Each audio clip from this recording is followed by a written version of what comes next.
somebody's in this boat where they're producing too much insulin chronically. Blood sugar is not elevated yet. What are the signs they can look for to realize I have a problem here before that blood sugar rises? So one of the first things is going to be that you have less energy and you can crash after meals, because when you're insulin resistant, the cells are resisting the action of insulin. So they can actually be low on fuel, even though there's plenty of fuel circulating around. All right. But the fuel is getting converted into fat by insulin instead of serving the cells. So that's one thing. Another thing is weight gain, of course. That's kind of secondary to the body converting things to fat instead of using it for fuel. And some of that is going to go into a fatty liver and into visceral fat. And there's another one would be that you have more hunger and cravings, because if insulin is high, now the insulin is a fat storing hormone. It's going to shift the tendency towards storing rather than using. And if you can't use it, now you have 500,000 calories stored on your body, but you can't get to them. So your body releases hunger hormones and it finds another way to get more sugar, more carbohydrates. And then when you eat those, then you turn them into fat because you're insulin resistant. So that's kind of the whole core of this mechanism, that you're not utilizing fuel properly. You're not controlling your hunger signals.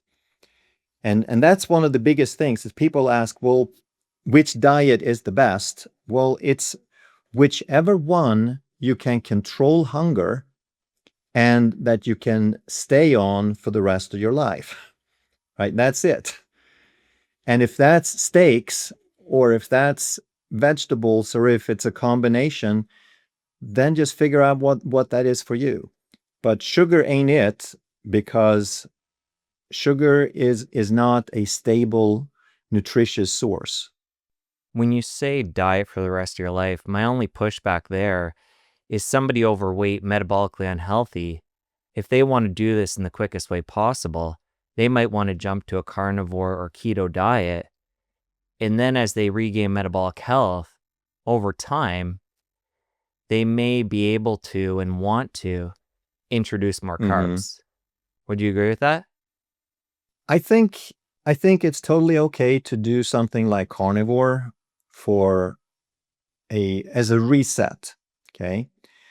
I'm not, the jury is still out on this. We don't really know what happens to the body on carnivore. I think it's better to do a mix of meat. I do meat-based. I eat a lot of meat, but I also eat a fair amount of vegetables. And I believe that we eat meat for the human cells and we eat vegetables to feed the microbiome. And we do know for a fact that a carnivore is going to drastically reduce their microbiome. And that's going to reduce their ability to eat other foods. Now, I think that is probably a potential problem because the gut bacteria do so much in terms of immunity and neurotransmitters and metabolic signaling. But we don't know for sure if the carnivore microbiome is good enough. They just can't eat vegetables anymore because they don't have the bacteria to process it. But we don't know for sure if that's a bad thing. I think there is a drawback to it, but the jury is still out. So if you start on carnivore or you start on keto and you eat just lots of meat and fat and non-starchy vegetables and leafy greens, you're going to be pretty much in a ketogenic diet. And I think that's how you should eat for the rest of your life. Now, there is a transition, like you said. Well, what about if someone gets metabolically healthy? What if they meet their weight goals or their markers are fine? Well, now what I think you do is just keep eating those foods and you introduce a little bit of healthy carbs. And a lot of people, including me, will feel better doing that. But when I eat grains, I try not to eat like the processed stuff. I eat some of the German rye bread where you can still see like the whole kernel, the whole grain in there.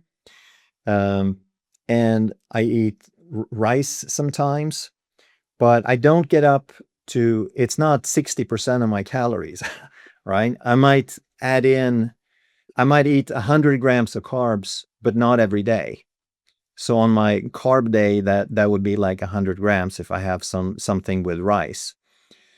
And then people just have to figure out where on that scale do they fit, what works best for their body. But I still think when we say diet, you should be on a diet of food, of actual real food. And to me, that's pretty much like a paleo based. I don't love the word paleo because people turn everything into a religion and now they start like nitpicking this and that. I don't think that's how we want to think about it, but I think it's a fantastic foundation because it says we should eat what our ancestors eat because that's what our DNA is designed for. And like 90% of the stuff in the grocery store is not food. That's the main thing that we have to understand. I want to make sure I fully understand the keto piece. For you specifically, somebody metabolically healthy, it sounds like you have days where you're going up to 100 grams of carbs. How often are those? And then how often are you keto? I don't actively pursue keto anymore, and I don't measure it, but I probably am keto like a third of the time. And so I love having a nice ribeye and just have a side salad, or I'll do some tabbouleh without any grain in it. So it's basically just leafy greens or non-starchy veg and a steak. And if you do that 2 days in a row, you're going to be in keto. And then I might have a rice day, which is maybe 1 day or maybe 2 days a week that I do something like that. But again, if I had an A1C that I was trying to lower, then I wouldn't put that carb day in. And even I think it's good to shake things up. Even for a diabetic who is trying to reverse something and who is hardcore keto, I think it's good maybe one day to have 50 grams of carbs and just get out of ketosis. And I don't really have any scientific foundation for this. I haven't looked if there's been any studies, but I just, based on my understanding of the body, I think it's good to change things up. We never want to keep things exactly the same. We want to keep the body guessing a little bit because if it has to shift some things around and adapt, that's always good. Okay, I just want to make sure I understand the keto piece because for me, right now I'm keto and I have more energy. I can get less sleep. I have young kids. I'm often up during the night with them.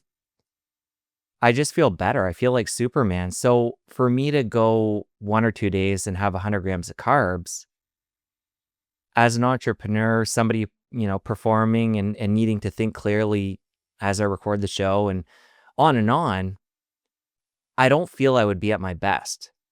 And I haven't been doing this a long time, so I can't say that over time my thoughts might change.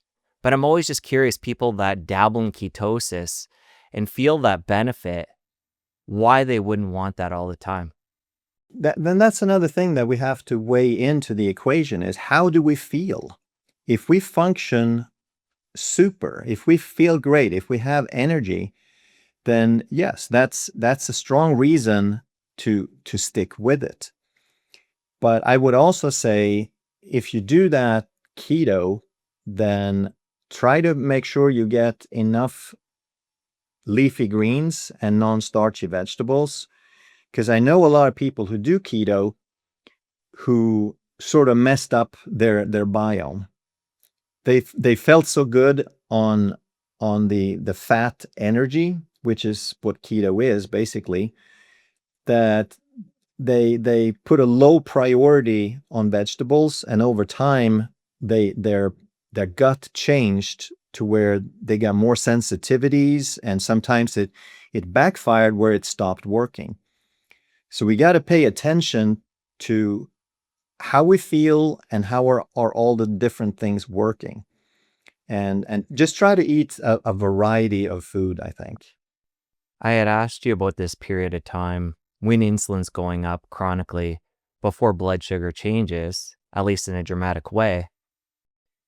Any other additional things we can look for there to be aware if we're in that position?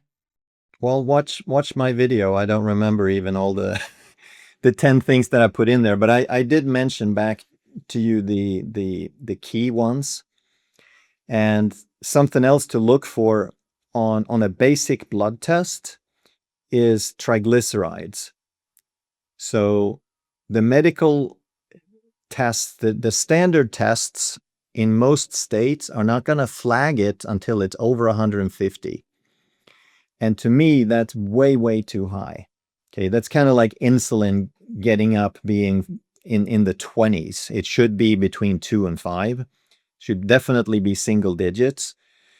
But they don't flag it because they don't understand it. They don't understand the subtlety of the process that's going on. And triglycerides is the same way. I think triglycerides should be between 50 and 80. And some labs, they will kind of put a little caution if it's over 100, but most won't flag it until 150. I think it should be significantly lower than that, because what's happening if triglycerides are going up, that's a sign that the liver is starting to accumulate fat. It is converting a lot of that fat into VLDLs, with very low density lipoproteins, which are carriers, they're transport vehicles of triglycerides. So they make those to deliver fat to the body for usage. But if the cells are already overfed, they're going to reject those triglycerides and they're going to stay in the bloodstream. So that's how we get the high triglycerides. Another thing that happens is if you're insulin resistant and the cells don't take up the glucose, one way for the body to get rid of the glucose is to convert it into triglycerides. And the liver does that on an ongoing basis. So as soon as triglycerides go up just a little bit, that's a very strong indicator of insulin resistance. Okay, so triglycerides we want to look at. Fasting insulin, to me, that would be the primary one. Anything else if we're looking at metabolic health that you'd like to see? Uric acid is another one, and it's not as clear cut because it can rise for different reasons, a lot of it dietary based. But uric acid, high levels of insulin will prevent the kidneys from properly getting rid of uric acid. So that one can go up.